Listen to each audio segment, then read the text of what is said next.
So ayun mga katropa, bagong umaga, bagong vlog yung ating gagawin. At kahapon, lahat ng mga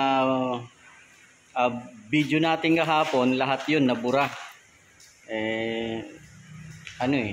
Engot lang eh. Kaya lahat ng mga ginawa namin kahapon ay hindi natin na i-dokumentaryo, ano.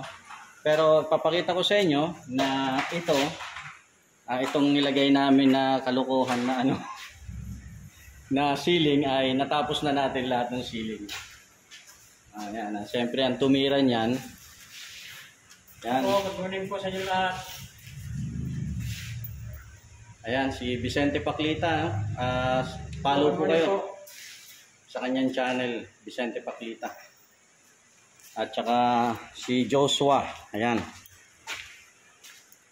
So kahapon natapos na rin yung frame ng ating sidewall. Ayan, lahat yan tinapos na yan ni Master Vincent. At ito namang kakahingal pag may mas. Ito naman, kung mapapansin nyo, di ba, inuna namin yung kesame sa ilalim, inuna namin ikabit bago yung sahig dito sa ibabaw, kasi lahat yan ay lalatagan namin nitong fiber wool para magsilbi siyang soundproof itong ating mesa. Tanggal ang welding. Soundproof yung ating mezzanine. So ang ginagawa ngayon ni Master Vincent ay pinuputol yung mga electrical, kaya brown out tayo ngayon.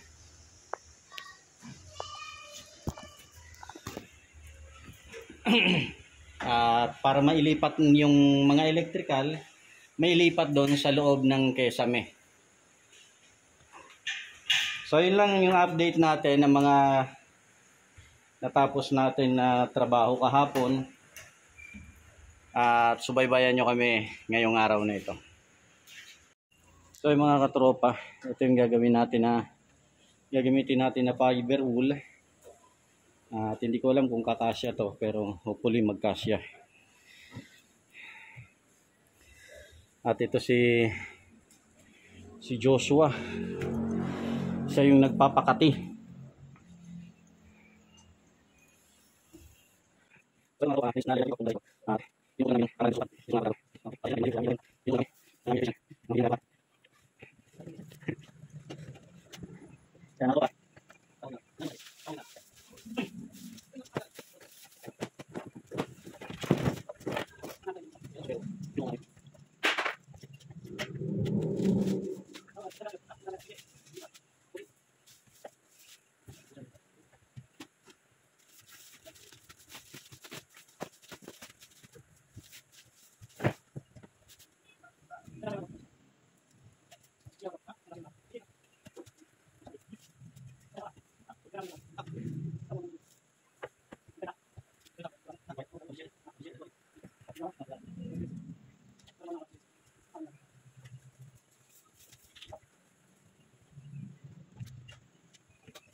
So ayun mga katropa, nalatagan na namin ni Joshua ng fiber wool, pero meron pang konti doon.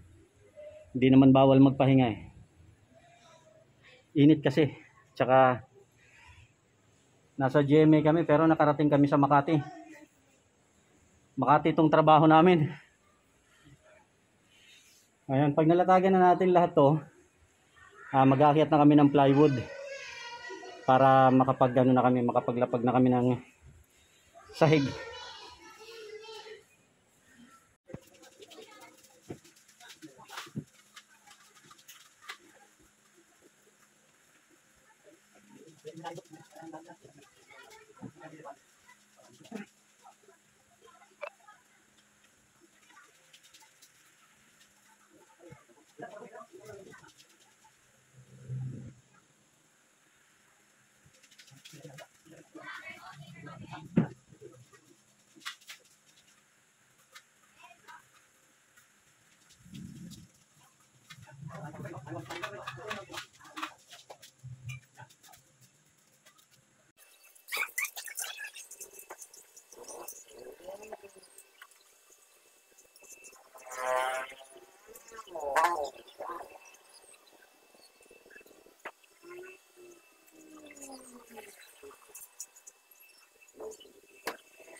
Ay mga katropa, ang susunod natin na gagawin, yung step ng ating hagdanan. Gamit itong pinolik board na ito. So medyo nagtitipid tayo, kaya pinolik na lang gamitin natin. Pero ingat lang mga katropa sa pagbili ng pinolik na gagamitin sa flooring o kaya sa step ng hagdanan. Dapat ang bibilihin yung pinolik board ay katulad nito. Ito. Ayan. Wala siyang butas at walang dugtungan na visible na dugtungan. Hindi katulad yung aming nabili nung una at medyo na-reject namin kasi ito ay local na local. Eto, kung papansin niyo, meron siyang mga butas na malalaki. Ito guys. Delikado po yan pag inyong ginamit kasi may tendency na kapag sinapakan nyo o kaya mabigat yung dumaan, mababasag po yan at mababali yung pinolik at sanhi pa ng aksidente ng dadaan. So lahat po ito ay reject at pinalitan ng isang mas maganda na pinolik board kagaya nito. Ayan. So natabas na natin yung bawat step, 30 centimeters ang bawat isang step. At puputulin na lang natin kasi mahaba.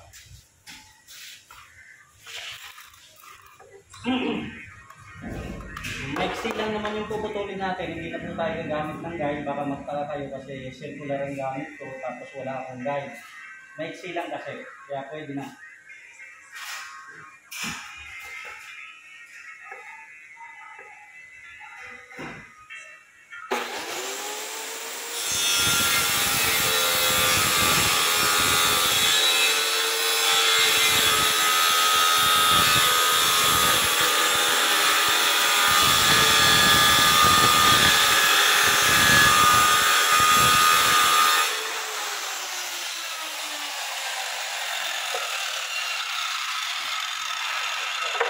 So, isusukat natin dun sa ating hagdanan.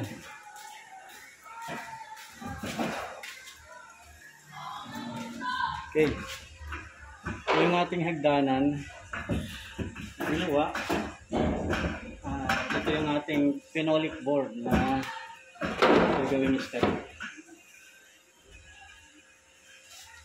So ayun siya mga katropa, matigas, matibay, maaasahan. Okay?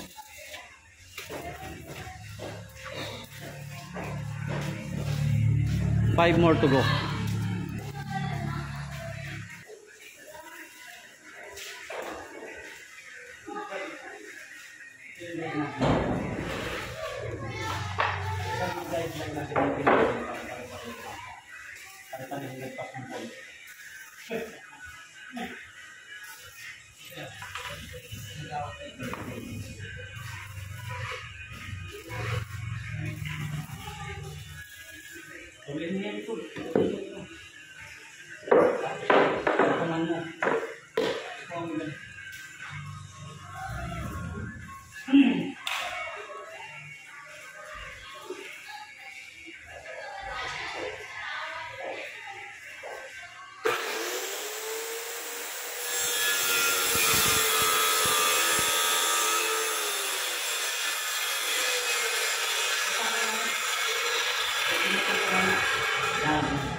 So ito mga katropa, natapos na namin yung baitang. So yun yung pinakahuling baitang na ikinabit nasa taas. Ito. Anong okay na?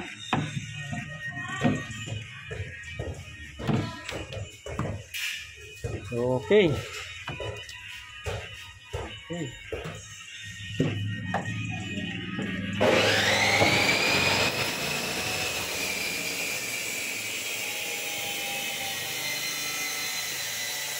So ito mga katropas ng ating natapos ngayong araw na to.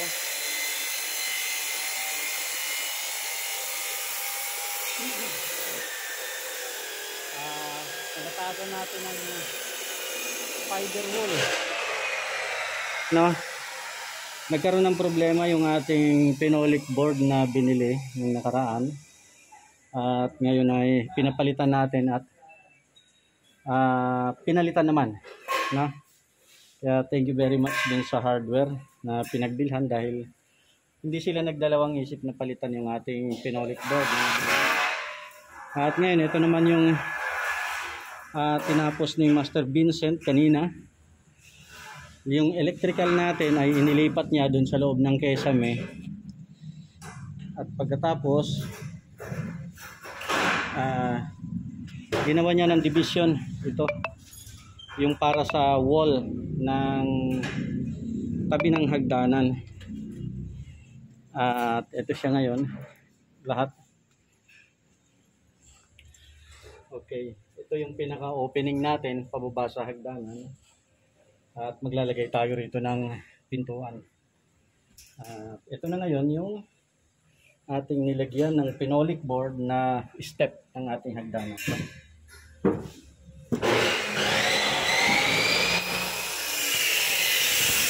yun lang mga tropa, maraming salamat sa inyong pagsubaybay sa ating channel, Ganado TV. Kung bago pa lamang po kayo sa ating channel, huwag po ninyong kalilimutan na mag-share, mag-like, at mag-subscribe. At para po updated po kayo sa mga susunod natin ng mga i-upload ng mga video hanggang matapos itong ating mezzanine project kasama si Vicente Paclita. Ayan, follow po kayo sa kanyang Facebook page, Vicente Paclita. Good evening po sa inyo lahat. Okay.